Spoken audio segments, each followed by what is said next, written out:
Excuse me, hindi po nag-break ang Senado na hindi inaaksyonan ang hinihiling ng executive. At ang gulo ninyo, sinabi nyo excise tax, kailangan urgent. Nung napasa namin, sinabi, we will see. Walang preno ang ilang senador ng batikusi ng pagtugon ng gobyerno sa krisis sa Middle East sa unang hearing ng Senate Ad Hoc Committee. Pinuntirya ni Senador Loren Legarda ang anyay urong sulong na pahayag ng administrasyon tungkol sa suspensyon ng fuel excise tax. Pirma't implementasyon na lang ng Pangulo ang hinihintay para dyan. Napuno pa ng tensyon ang hearing dahil nagpadala lang ng representative si Energy Secretary Sharon Garin dahil sa prior commitments nitong umaga. Pag kayo ay humihingi ng mga budget ninyo, maski overnight, nandyan kayo. Pero pag crisis action plan, marami kayong dahilan. The Senate will not allow that unless you are not admitting that we are in a crisis situation. Then you're lost in translation o nahihibang. Bakit may 12% VAT sa noodles at sa sardinas? 12% VAT din ang sa imported na mga bag na 100 or 200,000. It does not make sense. Ang laki-laki ng mga ninanakaw sa gobyerno sa pag-implement ng mga proyekto O di, tanggalin ang pagnanakaw o bawasan. Excuse me, hindi po nag-break ang Senado na hindi inaaksyonan ang hinihiling ng executive. Dalawa ang inyong hiningi. Excise tax, napasa namin. At sabihin nyo on the record, kailan nyo mai-implement yan at ang gulo ninyo. Sinabi nyo, excise tax, kailangan urgent. Nung napasa namin, sinabi, we will see. Yan, galing sa inyo yan kung gagamitin. Tapos, the next day, sige na nga. Ano ba? Ano ba? Kailangan ba? Hindi. It was deemed urgent, napasa, tapos pagkapasa namin, we will see. I'm quoting the executive, nanggaling sa inyo yan. Tapos ngayon, gagawin na. And cite the impact, mararamdaman pa. Yun ang sabi ng chair no, ni Senator Pia, ano ang ramdam sa pagbaba o pagkaltas ng excise tax? Yung biofuel, maraming concerns sa mga coconut and sugar farmers. Pero itong sinabi niyong low-hanging fruit, congressional approval. Tapos nagsabi po kayo, sir, with all due respect kasi po nag-break. Hindi po magandang pakinggan yan. Hindi po mag-break ang Senado kung sinabi niyong kailangan ng congressional approval ang paggamit ng PNOC ng kanilang pondo. Pakilagay po sa record after your presentation and we give a chance to the others, Mr. Chair. Because it's important na hindi tinuturo sa atin na nag-break tayo kaya ang PNOC hindi makagamit ng kanyang pera. That's unfair. Ang sekretary nga ninyo wala dito Kung anong pamumulitik ang ginagawa na naman ng sekretary nyo. But break tayo session pero tuloy-tuloy pa ho yung aming hearing. Yes, of course. At kung kailangan po mag-convene, ready naman po magkaroon ng special session at any time. So, no? it's important. When did you give the letter? Kasi, alam nyo, hindi pwedeng tinuturo-turo nyo kami. Hindi nyo pwedeng sinasabi, makinig kayo. Huwag kayo nagpapalusot dito Sinasabi nyo, yung letter na sa inyo Tapos nag-break kayo. Double jeopardy, hindi pwede yun. Sorry, hindi po kami papayag nun. Kung alam po namin hindi kami mag-break, tama po ang chair. Tinan mo nga, mag-break. Gusto nyo Holy Week, magtrabaho tayo dito Darating lahat ng secretary. Burn the midnight candle. Walang labasan sa kwarto hanggang hindi nakita ang pagtulong sa latang tao. Pero wag niyong sasabihin na nag-break kami, kaya hindi napasa yung hiniling ng DOE na congressional approval. Hindi po, sir. Hindi niyo kasalanan yon kasi wala ang inyong sekretarya. I can't think of anything more important than this hearing convened by the chair. And if the other cabinet members are here, why could the most important department not be present? Thank you, Mr. Chair. Thank you. And may I reiterate, Secretary Yusek Fentabella, na kung pwede namang ipagpaliban muna ni Secretary Garin yung kanyang mga meetings. Tingin ko hanggang mamaya pa tayo dito. After her Malacanang meeting, mas magandang pumunta ho siya dito. No? Pakisabi na lang ho sa kanya. Pinadala niya sa akin yung mga schedule niya. Tingin ko naman mas mahalagang makausap niya ngayon ang taong bayan para marinig sa kanya mismo kung ano yung kanyang mga plano kung sakaling mawala talaga tayo ng langis. No? So, parang hanggang ngayon, nagdedebate pa tayo kung nasa crisis tayo o hindi tayo sa crisis. Para sa amin, dito sa Senado, nasa crisis na tayo. At kung kahit natitignan natin, meron tayong stock of 53 days sa gasoline at 46 days sa diesel, ang problema, hindi natin alam kung meron pa tayong dadating na stock after those days. And that alone, for me, is a crisis. Kung uncertain ang supply, kahit na meron tayong stock on land, pero hindi natin alam kung may dadating, para sa akin, crisis na yon. No? So, ang importante ngayon ay marinig namin sa inyong lahat yung inyong mga contingency plans and help us craft a national contingency plan. Yun ang kailangan namin dahil at the end of the day, sabi nga ni Senator Risa, kung kakailanganin ng supplemental budget, manggagaling rin yan sa Kongreso. Manggagaling rin dito yan. At kailangan namin malaman kung ano bang pupuntahan nung supplemental budget or additional budget. No, because we cannot just approve a supplemental budget or any other allocation of resources kung hindi namin alam kung ano yung contingency plans. No, that's why actually the committee took the initiative to give you 5 scenarios para mabuo yun. Dahil nakita namin iba-ibang agency, iba-ibang scenarios. So but we need a cohesive, unified, coordinated national contingency plan. Yun ang kailangan nun namin. At nakakagulat lang, after almost 3 weeks na tayo, almost 24, 25 days, 25 days, wala pa tayong national contingency plan. No? Nakakagulat lang dahil, and this morning, sabi nga ni Senator Kiko, meron ng another facility na binomba sa Iran. It seems to me that every hour, every minute, nagpapalit yung situation in the Middle East. More so, we have to come up with a contingency plan if this gets prolonged. No?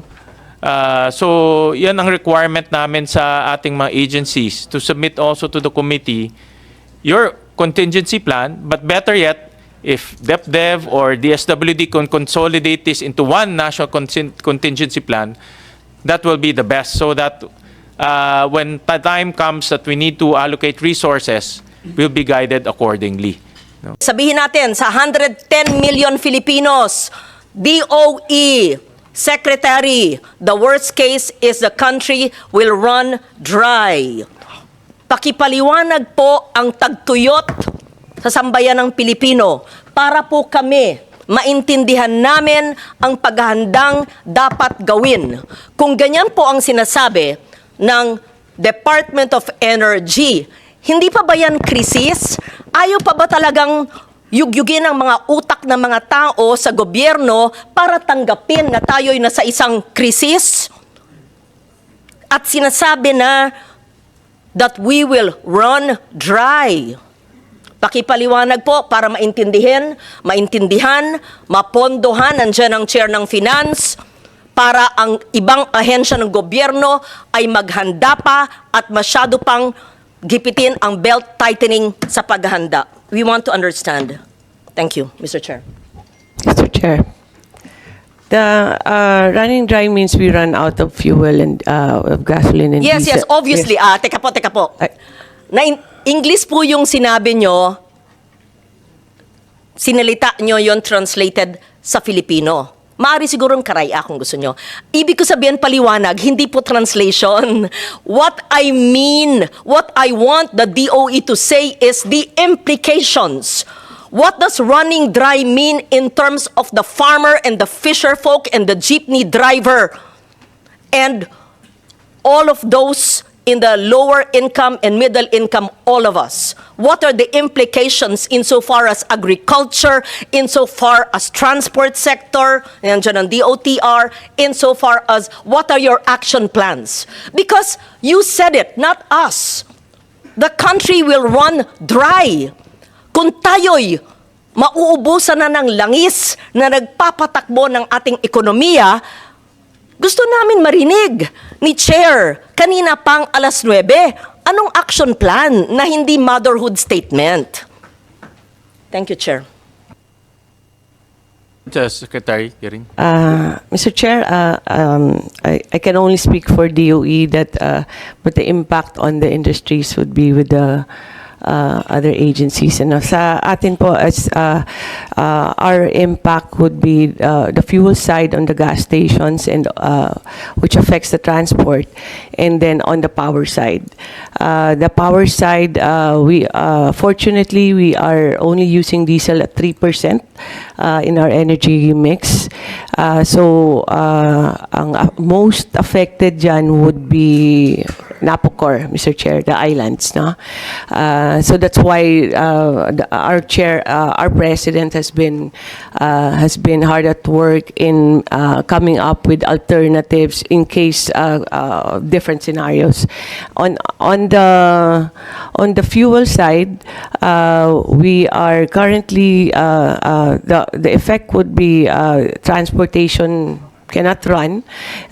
We are doing different scenarios to do avoiding that, working with DFA, working with the different governments, different countries, different oil companies. With the problem in the Middle East, meron na bang na-secure ang mga oil companies or government to supply more the succeeding days after 53 days and the succeeding days after 46 days for diesel? Itong dalawang products muna. Mr. Chair, first of all, on the fuel and on petroleum products, the ordering normally is about twice a month. So April is good. The companies have reported na walang nag-confirm ang mga suppliers nila and hindi po na cancel. I think let's put this in number of days.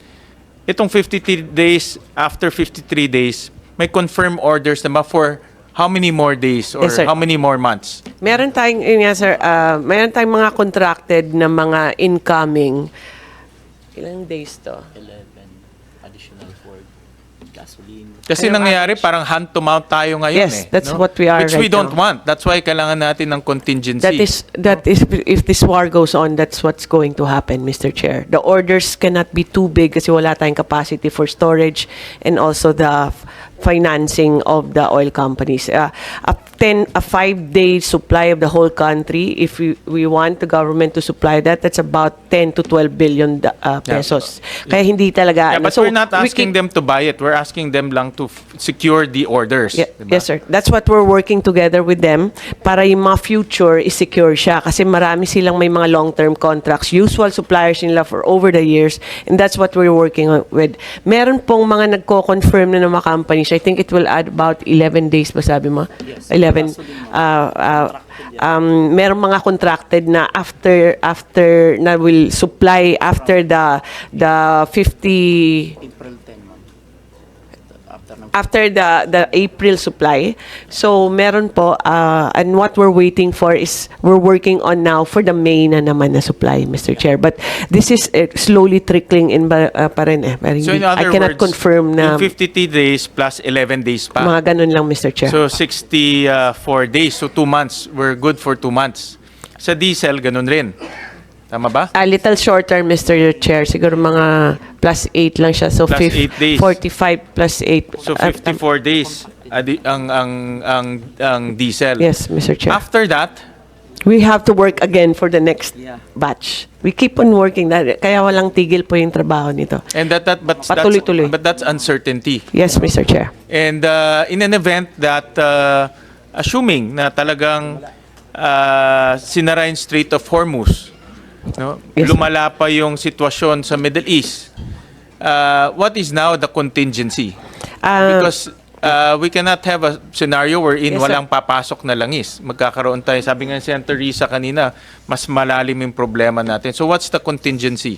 Exactly, Mr. Job. The worst case is we run dry. This country runs dry, no? So, ang good news yun, we have about a month or a month and a half to prepare for this. So, ng contingency, that's why we're looking for other suppliers, diversification. We have to talk to the countries where we haven't talked to before para sila mag-supply. Now we have US na new and then India, Mr. Chair. Those are not our usual. So papasok na, we're working on that, Mr. Chair, for the next 2 weeks para iba naman yung supplier natin. Kasi if you just get from Southeast Asia, Magandang umaga sa inyo, ito pala yung ating mga bus operator. Nandito ako para tiyakin na yung aming ginagawa na fuel subsidy ay maayos kasi mag-start tayo today. Pero hindi lamang dito sa Metro Manila, pero all over the country na ito. So, making sure na yung sistema ay maging maayos. So we are now providing 10,000 subsidy for each bus unit. Tapos yung method of payment, lahat ng klaseng method of payment pwede. We can do it via digital payment o mga GCash. You can go to the ATM. May mga card naman na may hawak naman, may card naman yung mga driver natin, at saka lahat ng operator nag-issue ng card. Pwedeng gamitin yun. Meron pa ring iilan na talagang gusto nila, ayaw nilang gawing digital. Kaya meron pa, pwedeng mag-issue ng cheque. At kung talagang kahit cash, pwede pa rin. Pero siguro, mas maginhawa, it's easier, it's more practical. Pag as much as possible, ang gagawin natin ay digital payment. So, we are, tulungan nyo naman kami para yung mga ating riding public ay hindi masyadong mahirapan unang-una at hindi sila masyadong mabigatan sa pamasahe dahil nga alam naman natin kung ano yung pangyayari, nagbabago yung presyo ng langis all over the world. Kaya ito ang response ng pamahalaan. And of course, we are always in need of assistance and support and cooperation with the operators, with the drivers, yung buong sistema. So this is what we are doing here now.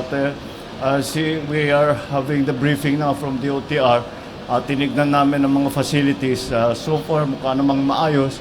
So let's just keep the system going. Tignan natin how it works. Kung merong maging problema o kung merong sa palagay ninyo maging mas magandang sistema or to make it easier, make it faster, make it more convenient for you, for the riding public, sabihan nyo kami. And kung palagay namin, kaya namin gawin para pagandahin pa ang sistema, please tell us. Dahil ang gusto natin is as convenient as possible, as easy as possible, at as quick, yung mabilis as possible. Dahil araw-araw nagbabago, kaya kailangan makapag-respond din kami.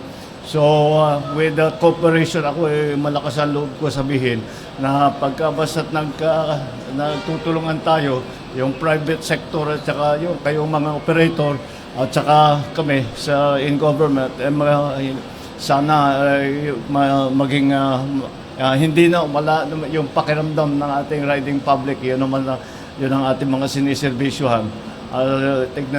Matiyak natin na maging maayos ang kanilang pagbiyahe. So thank you all for being part of the solution at patuloy natin gagawin ito hanggat kailangan. Maraming salamat. Good morning sa inyo lahat. Mr. President, ayan na po yung manager's check nila. We issued it po. So, they want that.